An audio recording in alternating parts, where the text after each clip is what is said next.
नमस्कार दोस्तों, बुद्धा से इंस्पायर्ड यूट्यूब चैनल में आपका दिल से स्वागत है। दोस्तों, यह कहानी बड़ी ही शिक्षाप्रद, महत्वपूर्ण और ज्ञानवर्धक है। मेरा आपसे निवेदन है कि कहानी के अंत तक हमारे साथ बने रहे।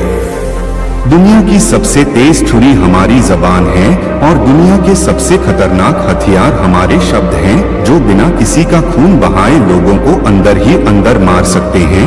हमारे शब्द हमारी ताकत हो सकते हैं, उसी के साथ यह हमारी सबसे बड़ी कमजोरी भी हो सकते हैं, अगर हमें नहीं पता कि कब, कहां और क्या और कितना बोलना है। यदि हम सही समय पर सही इरादे के साथ सही शब्दों का प्रयोग करते हैं तो यह हमें एक सफल व्यक्ति बनाता है, लेकिन अगर हम सही समय पर सही इरादे से सही शब्दों का इस्तेमाल नहीं करते तो यह हमारे जीवन को नर्क से बदतर बना सकता है। तो चलिए जानते हैं एक कहानी के माध्यम से चुप रहकर जीवन को कैसे बदला जा सकता है।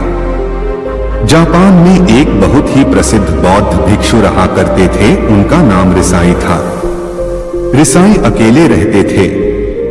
दुनिया के शोर शराबे से दूर जंगल में वो रहते थे और वह बड़े ही ध्यानी और प्रभु भक्त व्यक्ति थे, इसलिए वह पूरे जापान में बहुत प्रसिद्ध थे। एक दिन एक राजकुमार रिसाई के पास आया और बोला, हे प्रभु, मैं हमेशा थका हुआ, निराश और परेशान महसूस करता हूँ।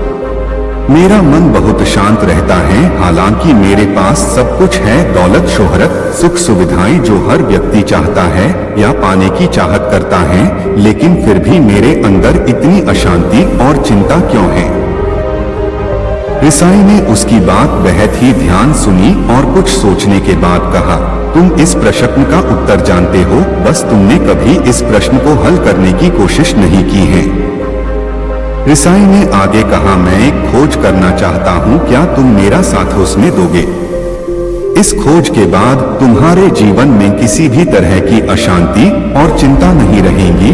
यह बात सुनकर राजकुमार बहुत खुश हुआ। उसने रिसाई से कहा, बताइए मुझे क्या करना होगा, अपने मन के शांति के लिए मैं कुछ भी करने को तैयार हूँ। राजकुमार की बात सुनकर रिसाई ने कहा, तो फिर अगले 15 दिन तक मेरे आश्रम में रहोगे और एक सामान्य व्यक्ति की तरह अपना जीवन व्यतीत करोगे और इन 15 दिनों में तुम अकेले और चुपचाप रहोगे, जितना हो सके कम बोलोगे। राजकुमार सहमत हो गया।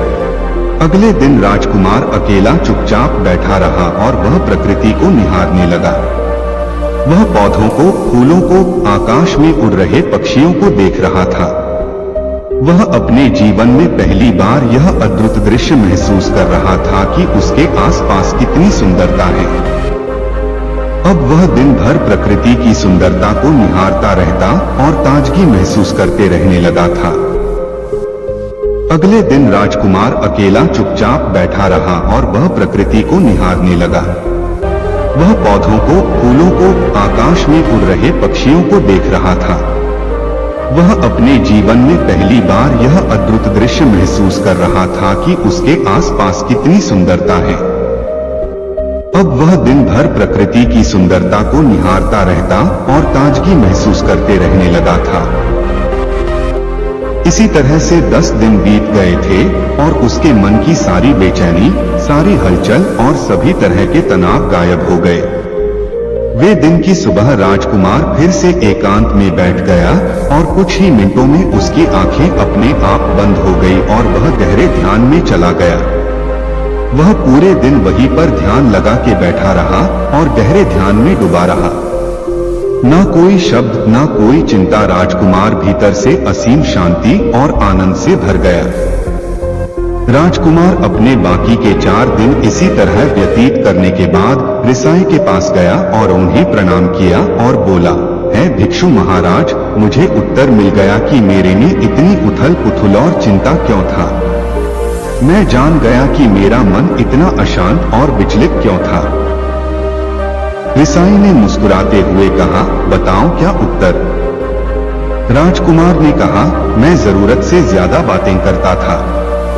मैं किसी पर भी अपने शब्द और ऊर्जा व्यर्थ करता था। मैं दिन भर अपने लोगों से फालतू बातें करता और अकेले में उन्हीं लोगों के बारे में सोचता रहता था। ज्यादातर समय नेगेटिव बातें सोचता रहता और इस तरह से मैं अपना समय बर्बाद कर देता था। ज्यादा बोलने और नेगेटिव सोचने से मेरा मन अशांत और बेचैन हो गया था। इसी वजह से मैं किसी काम को ठीक से नहीं कर पा रहा था, जिसकी वजह से मैं हर काम में असफल होने लगा और फिर इन्हीं लगातार मिलने वाली असफलताओं की वजह से ही मैं उदास और चिड़चिड़ा हो गया। इन्हीं सभी चीजों के वजह से मेरा जीवन बर्बाद हो रहा था। यहाँ पर हुए 15 दिन मेरे लिए पूरी तरह से अलग थे। मुझे कुछ अलग ही एहसास यहाँ पर हो रहा था। अब मुझे ऐसा लग रहा है मैं अपना जीवन पूरी तरह से जी रहा हूँ, लेकिन इसके पहले मैं अपना जीवन गलत तरीके से जी रहा था। जीवन में खुद को जानना और समझना बहुत जरूरी होता है, जो मैंने पिछले 15 दिनों में अनुभव किया।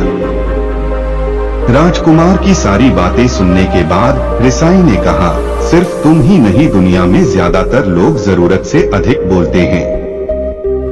आज भी लोग ज्यादातर समय केवल दूसरों को नीचा दिखाने के लिए ही बर्बाद करते हैं। रिसाई ने राजकुमार को चुप रहने का महत्व समझाते हुए कहा, एक बार गौतम बुद्ध से उनके एक शिष्य ने पूछा, आप ज्यादातर चुप क्यों रहते हैं? तब बुद्ध उन्हें चुप रहने के फायदे को समझाते। चुप रहने से व्यक्ति अंदर से अनंत शांति और गहराइयों में होता है। मौन अपने भीतर उतरने की पहली सीढ़ी है। मौन के बिना खुद को जानना असंभव है। खुद को जानने और समझने का पहला नियम है मौन हो जाओ। कम बोलने का कोई भी नुकसान नहीं है, लेकिन यदि आप ज्यादा बोलते हैं तो आप अधिक गलतियां करते हैं। अगर व्यक्ति कम बोलना शुरू कर दे तो संसार की 90% मुसीबतें अपने आप खत्म हो जाएगी। जिसने मौन रहने की कला जान ली, वो भीड़ में भी अकेले रहने कला जान लेता है। एकांत में तो आदमी आनंदित रहता है, दूसरों की उपस्थिति ही तो बेचैनी पैदा करती है। चुप रहने की शक्ति से अधिकतर ऊर्जा को बचा लोगे। इस कहानी से हमें यह सीखने को मिलता है कि चुप रहने में भी एक अद्भुत शक्ति होती है। अगर हम सही समय पर सही शब्दों का प्रयोग करते हैं तो हम अपने जीवन को सकारात्मक दिशा में बदल सकते हैं। चुप रहने से हम अपने आत्मा की गहराइयों में जा सकते हैं और अंदर से शांति का अनुभव कर सकते हैं। इससे हम अपने विचारों और भावनाओं को साफ करके अपने जीवन को सकारात्मक बना सकते हैं। चुप रहने की कला हमें सीखनी चाहिए ताकि हम अपने शब्दों का सही इस्तेमाल करके अपने और दूसरों के जीवन को सुधार सकें। उम्मीद करते हैं आपको हमारी चुप रहने का महत्व कहानी पसंद आई होगी। अगर पसंद आई हो तो वीडियो को लाइक व चैनल को सब्सक्राइब जरूर कीजिए। धन्यवाद। ओम बुद्धाय नमः।